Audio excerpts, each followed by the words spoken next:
Bartholomew Town is brought to you in part by the University of Rhode Island Online, Navigant Credit Union, the Audubon Society of Rhode Island, Newport Film, and Half Street Group. Bartholomew Town. Significant progress on the RICAS scores, both on the math as well as the reading, and also the SAT. Over the last few weeks, I've been in close contact with parents, teachers, and students about what they would like to see as we enter the next phase of the intervention. We heard it is essential that a plan with clear goals and commitments from local leaders is in place. We are committing to making that happen. The voices there of Governor Dan McGowan and Education Commissioner Angelica Infante-Green, a press conference yesterday announcing next steps in the return to local control of Providence Public Schools. Remember, the state of Rhode Island took over the district in 2019. The big question now, is it time? And if not, when will the time be? You take a look at different metrics, whether it's performance on standardized testing, attendance, even, I use the word in our conversation today, just vibe. There's also political conversations around all of this. On today's episode of Bartholomew Town, we speak with somebody who's covered Providence and Providence schools as well as anybody, Boston Globe Rhode Island columnist Dan McGowan. Yesterday, we definitely got a little bit of a window into the thinking of the state, so to speak, the administration, the Department of Education, in terms of return of local control of Providence schools. Dan McGowan of the Boston Globe has been following Providence schools, the takeover, and everything in its orbit for years, and joins us this morning. Dan, your initial takeaway from yesterday's press conference, that it kind of looks like, as you put on X, a little bit of a compromise between the city and the state. Yeah, and I think this was the trend, the direction that was always we were always going to end up in, which is, Mayor Smiley, of course, has said, I want the schools back, by July 1st, and he sort of laid down that marker. Now, the truth is, he laid down that marker for other reasons. I believe him, take him at his word, that he wanted the schools back, but I think it was very much to build the case of, if I'm going to raise taxes on the residents of the city of Providence, and if I'm going to go above the maximum tax increase, as I've said I want to, I need to show constituents that I want to be in control of the school department. I need to show legislators, if they approve this, that I want to be in control of the school department. So he said, 2025, July 1st. I think he actually really thought, okay, let's get to 2026. Remember, initially, Education Commissioner Infante-Green wanted this to go until October of 2027. And so Governor McGowan kind of comes in, splits the middle. This is in some ways, if it happens, it's kind of a win for everybody. Governor McGowan on the campaign trail next year can say, hey, we successfully executed this and gave it back to the school system. Mayor Smiley similarly can make that case of like, now it's my turn.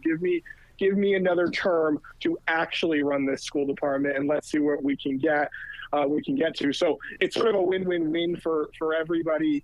But I do think the way the state handled it and sort of rolled it out was very strange. Not inviting the mayor or the city council to this, kind of impromptu press conference yesterday.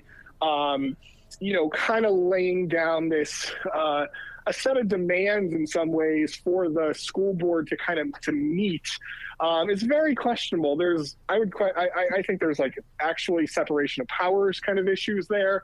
But really what's being said, the translation on this is, we don't want an angry school board, going on WPRO and talking to Dan McGowan and talking to all the reporters and criticizing the takeover for the next year. We do not want that to happen. If that happens, we'll just keep the schools. If we're going to get beat up, we might as well be in control as well.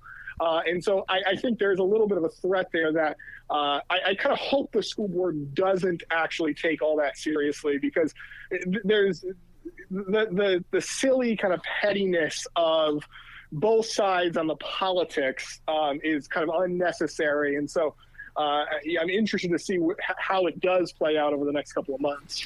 And Providence Council President Rachel Miller, who is actually going to join us on the podcast here coming up sometime in the near future, you mentioned that separation of powers. You really do have a bunch of different camps here in this. The school board in particular exists in its own lane. And on the one hand, they're fairly powerless when it comes to this situation. At the same time, they have a bully pulpit, and that bully pulpit is expanded because the average constituent that actually cares about this, they may not realize how limited the scope of power is for the school board.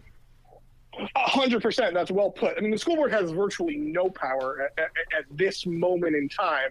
What they do have, to your point, the bully pulpit and an enhanced bully pulpit because they're now half elected. And so you're going to, at least for the very short term, have a moment in time where this Providence school board is kind of a new shiny thing in media circles, right? And so if the new president wants to, whoever that's going to be, wants to get on TV, they're going to have a little bit of time where they can be critical and they will probably get attention. Now, ask anybody who's ever been the president of the Providence School Board. That doesn't last, unless you are making major declarations and fighting with the mayor, historically fighting with the mayor, I guess in this case, fighting with the state. You typically do not get a lot of attention. It is not the place to really build a career in politics. But for a little while, I think they will. And so, you've got an interesting scenario where half of these board members are appointed by the mayor and confirmed by the council. There's an element of control that the mayor's office would like to have over those appointed members, and I think there's some reality to it. There's no question the mayor's team is lobbying behind the scenes. They want Tyrell Stevens to be the school board president. And so they're definitely playing that role. The council wants to have its role. And then on the flip side, the state, which has no control over what the school board says or does, but has all the control over the schools, they too kind of want to make sure they have a few allies on that school board so they're not a punching bag, as I was saying. Mm. And also kind of to that point as well, and you framed it out in your initial response, Governor McKee, really one of the pillars of his political operation has been and will have to be education. He's made such a big deal about his attendance matters programs and his mayoral academies and so on and so forth. This would be, from a political standpoint, a huge win for him to be able to, again, go out to, I don't want to say low information voters because that seems pejorative, but to be able to go out to the state and say, hey, yeah, you know what, the bridge, that's nothing to do with us. That was before my administration. We've done the best we can. We've had some bumps in the road communication-wise. Yeah, the cyber attack, or pick your issue that McKee is going to get slammed on. But if he can go out and say, hey, we oversaw the turnaround of the Providence schools, we're capable of using that type of framework to transform not only education, but other aspects of the state, but we need time. And it's a huge political win. Of course, the flip side of that is when you actually look at the RICAS scores, yes, there's been an increase. And yesterday's press conference was really about touting, hey, Providence schools, they used to be terrible, but they're not anymore. The reality is that Providence schools are still underperforming. Can McKee marry both the reality on the ground and the perception that he's trying to put out there into the public? Well, I think what he gets to do is actually similar to the bridge. I mean, you hear in his talking points when he talks about the bridge now, every single time he talks about the bridge, he says something to the effect of, I was given a broken bridge to fix that was unfixable, and now I'm building a new one. I think he can make the same argument. I was handed a mess of a takeover, and it wasn't working. The school system wasn't working before, and then it wasn't working when I was given it, and we made marginal improvement to it, and we were confident to give it back to the cities and towns. I actually think it's the same sort of playbook. I am hesitant, though, to give them credit for vast improvement in any way. I think a lot of the improvement that you've seen, I should say, the key pieces that will be memorable about the takeover, I think the number one most important thing is getting the city of Providence to pay more money. I think that is a legitimate win for the state of Rhode Island and for the students of Providence and families of Providence. Even if it raises taxes, you should raise taxes. That's what we pay. We pay for schools. That makes sense. And there's no scenario where this mayor, the last mayor, or the next mayor would have increased funding from the city of Providence without being forced by the state. So right. There's your number one win. Your number two win is on school construction. There's been a ton of money put into we're talking billions of dollars at this point into either renovating or building new schools in the city of Providence. Now, a lot of that would have happened without this team in place or without this takeover in place. But I do think that they get the credit because they were the people in charge. And then attendance is the number 3 thing. Now, again, I think the governor deserves credit for making this a really top priority. But we've seen this is a national issue, and you are marginally seeing attendance come back post-pandemic.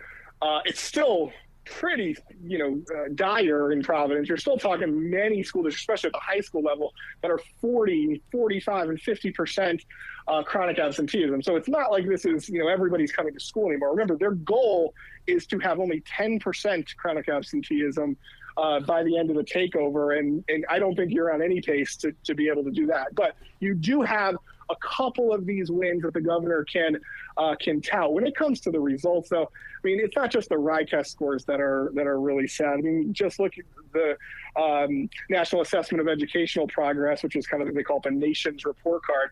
Rhode Island had the largest achievement gap between wealthy and not wealthy kids at 8th grade reading in the state or in the country. So worst in the country. And that's in part because you have really big challenges in urban schools, and Providence being the big headline because it's the biggest district. So, these guys like to tout all the progress they're making. I think they're overselling that, but they do deserve credit for some of the other parts of the takeover that have worked. What's your read in terms of the reality on the ground, whether or not the state can relinquish control in 2026 and the city is going to be prepared from a taxation standpoint, from a managerial standpoint, and just from even just you hate to use the word vibe, but is the energy there? Is this something that's realistic that the state can relinquish the control of the schools in Providence, can pick it up in 2026? I don't think they're going to have a choice because I think that the governor's going to want this off his plate as he runs, and I think the mayor's going to want this kind of on his plate for his next term and as he runs for re-election. So I don't think they're going to have a choice in some ways. I think that the thing with Mayor Smiley is that he is a competent manager of the city of Providence. And so do I think that he is ready as a leader to make sure the schools are funded adequately and can open and can do all those the functional things in schools? Yeah, I think he's ready to do that. I think he would have been ready to do that from day one because he had previous experience with that. Are we going to see significant improvement under the Smiley regime or the next mayor after that?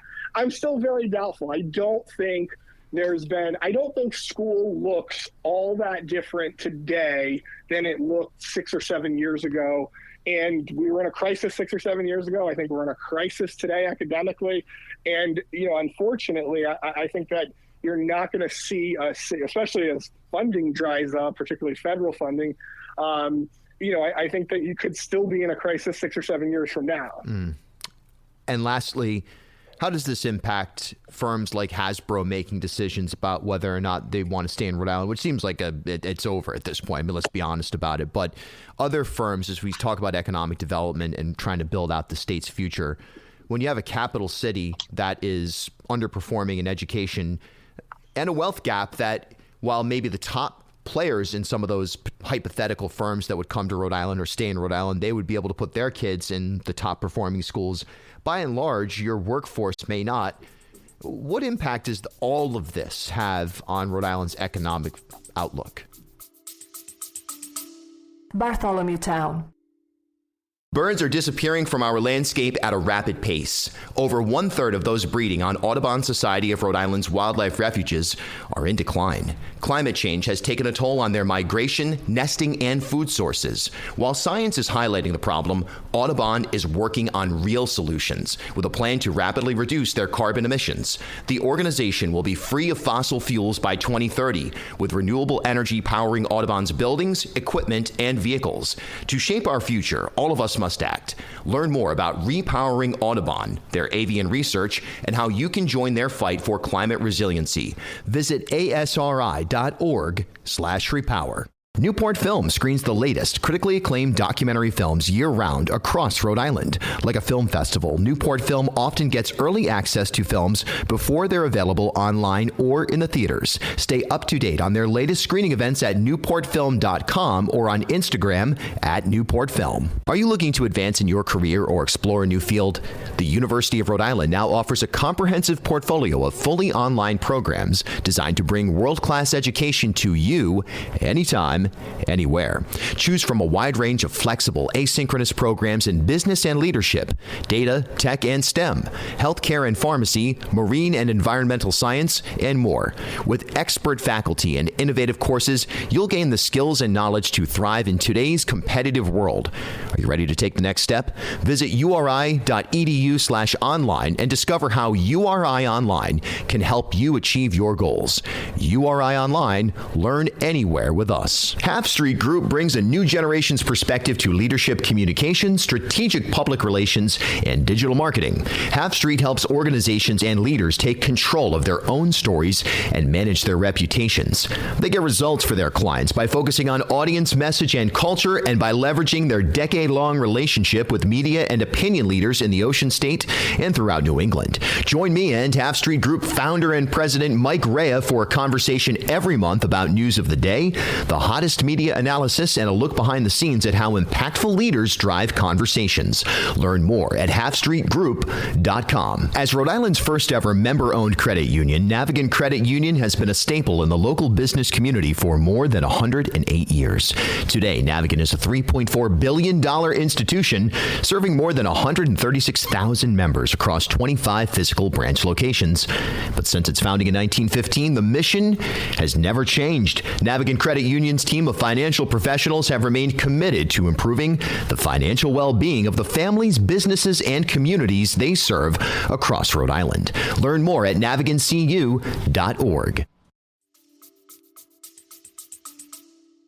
I think it's easy to make Providence the punching bag. And so if you're a company that wants to leave or you have complaints about other things like I don't get enough, tax subsidy, or I don't like something about the way the state is taxing me, or things like that, it's really easy to go and say, well, and then the capital city, you can't even send your schools there. Right. Look, that's a true problem in almost every urban school district in the country, and certainly every major city in the country. And so I think it's a little bit of an excuse, but at the same time, thinking bigger picture, and you think about the state of Rhode Island, I'm not sure that if I'm a company that that is looking at Rhode Island or is already here, a Hasbro, I'm not sure that the thing I'm the most excited about is, boy, they're really kind of moving the needle on attendance, because I think most CEOs think kind of what your callers on WPRL often say. Aren't they supposed to be in school, right? It's hard to argue that, boy, we've done such a great job chopping chronic absenteeism down, when, again, you have schools in Providence and in urban districts all across the state where 40 and 50% of kids are missing at least 10% of the school year. So I think that, I think I'd rather, if I was a CEO, want to see more innovation in the school space. You're seeing a little bit of it. You're seeing it more at the higher education level. And I do think that's an important part of this. We need these higher ed institutions to be able to retain more Rhode Islanders, particularly the high-end ones, the Browns, the RISDs. And then we need, URI and RIC and CCRI to put out a product for put out students into the workforce that are really raring and ready to go and innovative.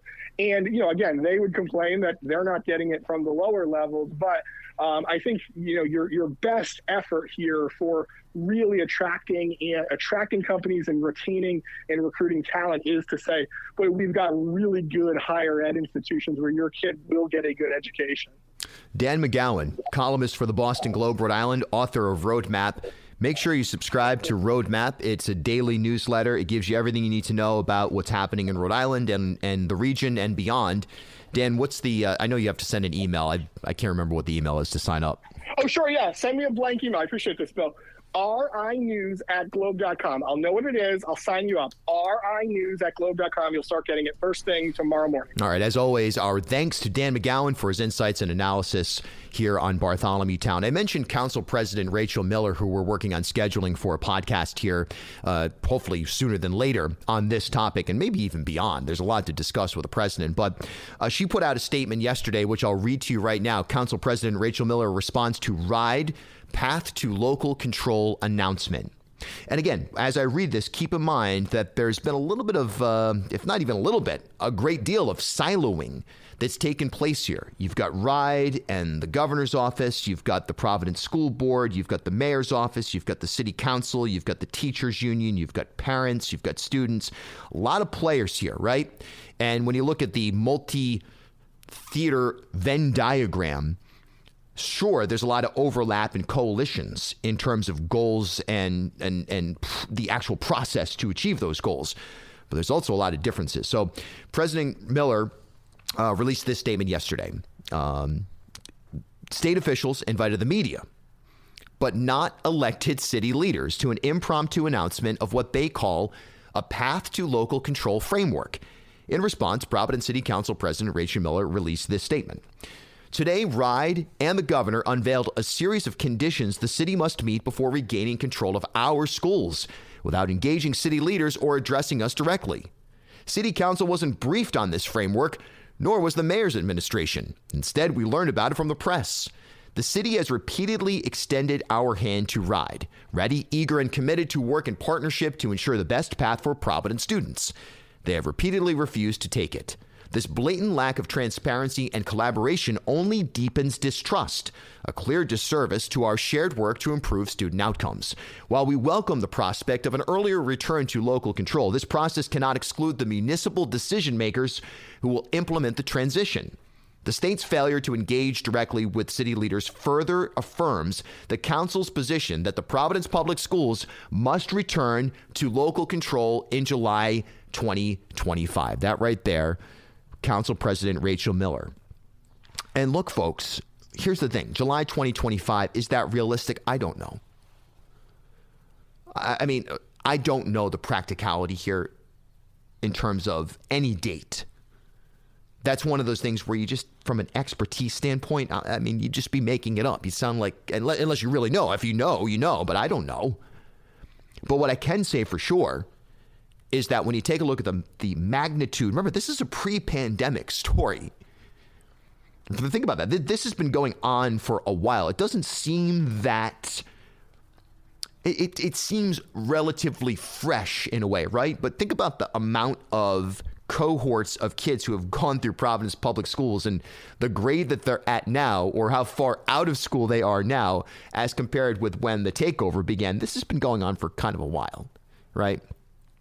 So with that comes, it's like what goes up has to come down, and there's, generally speaking, some sort of an equilibrium there, right?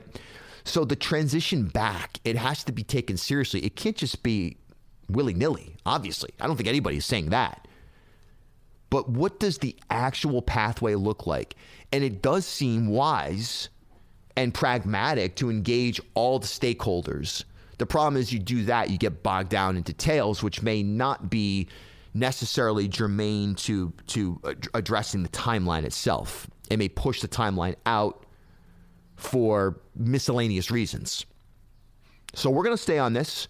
Remember, even if you're not a Providence resident, this impacts you. This impacts you from a standpoint of taxation, and from the standpoint of economic development. Again, I think Dan was correct in saying that the Providence school system is not the reason why a company like Hasbro or, company X isn't coming to Rhode Island or something like that. I don't think that's I think that gets that's a convenient framework for some people to use in assessing our economic development picture, but it's not entirely true, but it's partially true. And we want to send signals as a state to the rest of the world that, we've got our act together. All right? I mean, sometimes it's as simple as that. Whether we're talking about this conversation, whether we're talking about the bridge, whether we're talking about any of the other scenarios that we regularly discuss in kind of a talk media context or in a journalistic context or on the street or people who pay attention to local news. These things matter, and everywhere has its problems. It's not like there really is this utopia out there where everything just works so harmoniously that there's nothing to even blink at. I mean, that's not the reality. But what is for sure true is that the Providence school system right now, it just jumps out as an easy way for people to look at Rhode Island and say, I don't know. And so we'll see from a metric standpoint and beyond how this thing plays out. We'll stay on it here in Bartholomew Town. Again, as best as we can. We'll bring experts on. I hear all the time people ranting and raving about this topic who have no educational background themselves, certainly not from an educational management standpoint, whether that's through an actual district, vice principal, superintendent's office, like that track, whether that's from an industrial standpoint of people who either in a think tank context or people in a higher ed context understand education, or if it's from the standpoint of mental health. I mean, there's so many things that go into this conversation. Right? And obviously, let's be honest about it, folks. Providence schools face an enormous challenge when it comes to a large population of kids who come from a struggling background economically. This is not exclusive to Providence, but this is a factor that we cannot ignore. So when we talk about attendance and when we talk about performance, it has to be done through a lens that understands the actual real-time framework on the ground, which is not necessarily all that outstanding. It's a wonderful city with wonderful people, but there are economic challenges that are borne out on a day-to-day basis, and a lot of kids, they were born into it, and they struggle because of that. And you can say, well, school's their pathway out. Yes, it is in many ways. But that doesn't mean that their version of what school is and what their version of how to perform in school is identical to somebody who doesn't have that type of struggle in their life. All important things to remember. All important things that I'm sure you probably have in the top of your mind as well. Let's be honest. I mean, this is not rocket science here. I didn't even need to say what I just said because it's just common sense. But I wanted to put that in there. Okay, we have a lot coming up this week. Bridge update, by the way. Haven't talked about the video I published on the podcast yet. I kind of just posted and ghosted that one. Did you see that? Head over to Instagram or TikTok at Bartholomew Town, and you'll find the video that I posted of the demolition. It's really just, from an entertainment standpoint, you can look at it and go, wow, whoa. What does it mean? Well, Alvini and the DOT, they say it means that they did everything right. I'm not an engineer. I don't know. But the resuming demolition on that span of the bridge, the Gano Street exit ramp, yeah, that's happening this week. And we'll go inside the bridge a little bit. Plus Echo Village, the pallet shelters, yeah, the tiny houses. We're recording this on a Tuesday morning. There's an opening ceremony today, middle of winter, middle of February, finally getting that thing open. What's the state of homelessness in Rhode Island? What's the unhoused crisis actually look like right now? We'll go inside that as well and a whole lot more. This is Bartholomew Town. It's your Rhode Island podcast of record. Hey, thanks for stopping by Bartholomew Town. For more content, follow me on Instagram at Bill Bartholomew.